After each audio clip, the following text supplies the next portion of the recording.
such great personalities, they use the milliseconds of time, and we don't use hours and days of time. So for attitude towards work, use of time. ये काम मैं 2 second के बाद करूं, ये विचार आए तो भी वो लेजीनेस है, प्रोक्रेस्टिनेशन है. ये पहला एटीट्यूड. दूसरा एटीट्यूड प्रमुख स्वामी महाराज के जीवन में से और इतने बड़े महान हस्तियों के जीवन में से, कि दिन में करीबन कम से कम 2-5 क्रिया प्रक्रिया तो होनी चाहिए जो उसी वक्त उसी समय 50 साल तक चलनी चाहिए. वी अंडरस्टैंड, पूरा दिन तो हम अपने हिसाब के मुताबिक नहीं चला सकते, लेकिन 2-3 क्रिया आप तैयार कर लो. वो दिन 2-3 क्रिया उसी समय हर दिन होनी चाहिए. तो because of that 2-3 small acts और work that you do regularly at the same time every day for years, that will decide the schedule of your day, keep you on time for every other schedule of the day. इसमें इतनी ताकत है. प्रमुख स्वामी महाराज 40 साल तक सुबह 6:40 को walking में आए. 6:40 he is out of his door for walk. 40 years.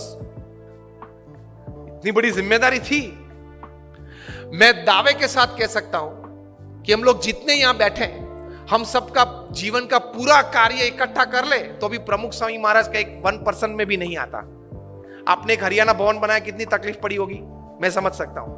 ऐसे 1300, 1300 और 150 से ज्यादा हॉस्पिटल्स, कॉलेजेस अलग. And he has given his personal time to 20 million people. 2 crore लोगों को पर्सनल टाइम दिया है. 6:40 को वॉकिंग. हम लोग उनके वॉकिंग के दर्शन के लिए बैठते तो 6:35 होती थी. हम लोग को पता चलता था कभी तो 5 मिनट बाकी है, नहीं आए होंगे वॉकिंग में. At 7:30 he used to sit on the stage, come on the stage for his morning puja. For 40 years at 7:30 sharp he would come on the dais.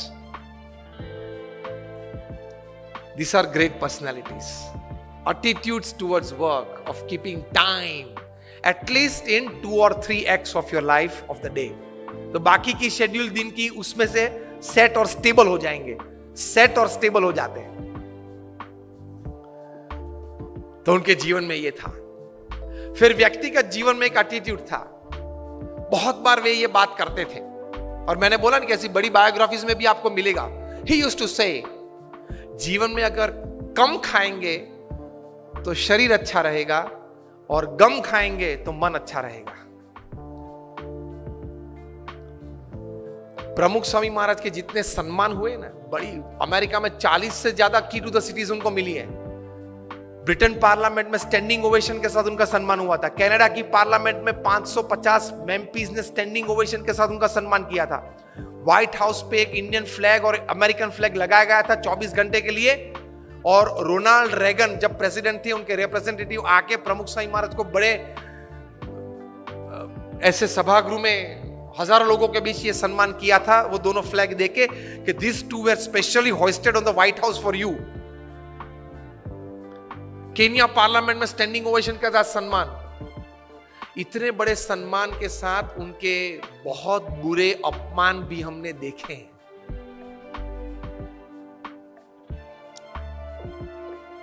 वहां गोंडल में हमारा मंदिर है, वहां 2 पेड़ कटने थे क्योंकि एक्सटेंशन था, प्लान था कंस्ट्रक्शन का. तो कोई एनवायरमेंटलिस्ट आ गया, 5000 लोग सभा में बैठे थे, बीच में खड़ा होगा और प्रमुख स्वामी महाराज को गाली के साथ उसने अपमान किया. तो हमारे 2-3 स्वयंसेवक उनको पकड़ने के लिए, मतलब उनको चुप करने के लिए गए और जोर से चिल्लाने लगा. प्रमुख स्वामी ने उनको आगे बुलाया और बोले कि आपको क्या कहना है. अरे आपने ये 2 पेड़ काट दिए, ये एनवायरमेंट की दृष्टि से बराबर नहीं है.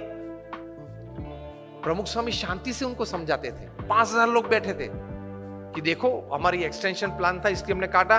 वैसे नर्मदा के किनारे गुजरात में हमने 1 लाख से ज्यादा वृक्ष वहां तैयार किए हैं. अक्षरधाम गांधीनगर में 25,000 से ज्यादा है. वो कुछ सुनने के लिए तैयार नहीं था. 2 बार बोल गया, फिर वहां से चल निकला.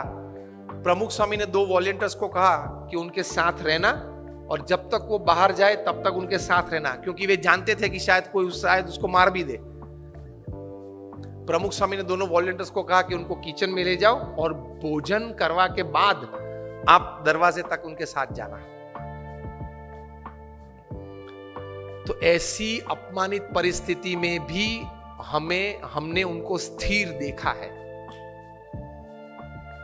तो वो जो बोलते थे वो सही था। अगर गम खाएंगे मतलब बड़ा मन रखेंगे, किसी ने कुछ बोल दिया तो उस वक्त वो शब्द पे ज्यादा मेरा अपमान कर दिया, ये गलत बोल दिया, ये बोलना नहीं था, इस प्रकार की सोच नहीं रखेंगे। बोल दिया, अनजाने में बोल दिया, in an ignorant state of mind he said, so what, so he could digest. और हमारा मन तो कितना निर्बल है, कोई रिसेप्शन में या प्रसंग में जाके फिर वापस घर आते तो चर्चा क्या होती है देख लेना। वो आया था, वो नहीं आया था, वो लेट आया था, वो खाने के वक्त ये पहना था, नहीं पहना था। 2 घंटे तक फंक्शन के बाद घर में यही चर्चा होती है, सबके घर में। यस और नो, वे आए थे, वे नहीं आए थे, उसके लिए आप फंक्शन में गए थे। Half of the time we don't know what we are doing. 50% जीवन तो यूं ही पानी में चला जाता है, हमको कॉन्शियस स्टेट में पता ही नहीं है कि हम क्या कर रहे हैं। बारात निकलती है तो तीसरे मंजिले पे खड़े खड़े, सुबह में एक तो देरी से उठा है, 10 बज गए हैं तो भी ब्रश करते करते वहां थूक रहा है, स्वच्छ भारत प्रोजेक्ट बिगाड़ रहा है प्रधानमंत्री श्री का, और फिर अंदर आके बोलेगा बारात 20 मिनट तक देखी, दोनों जम नहीं रहे, तो दोनों को जमाने की जिम्मेदारी तेरी थी, और अगर नहीं जमा और कुछ हुआ तो एक की जिम्मेदारी तेरे पे आने वाली है। एटीट्यूड्स हमारे बहुत चीप हो गए। तो मन जरा दृढ़ रखना, accept and welcome wrong attitudes and insults in life. देख तो लो, चेक तो कर लो आप इमोशनली कितने स्ट्रांग हैं, इमोशनली आप कितने स्ट्रांग है। चेक कब होगा? जब आपका किसी ने अपमान किया,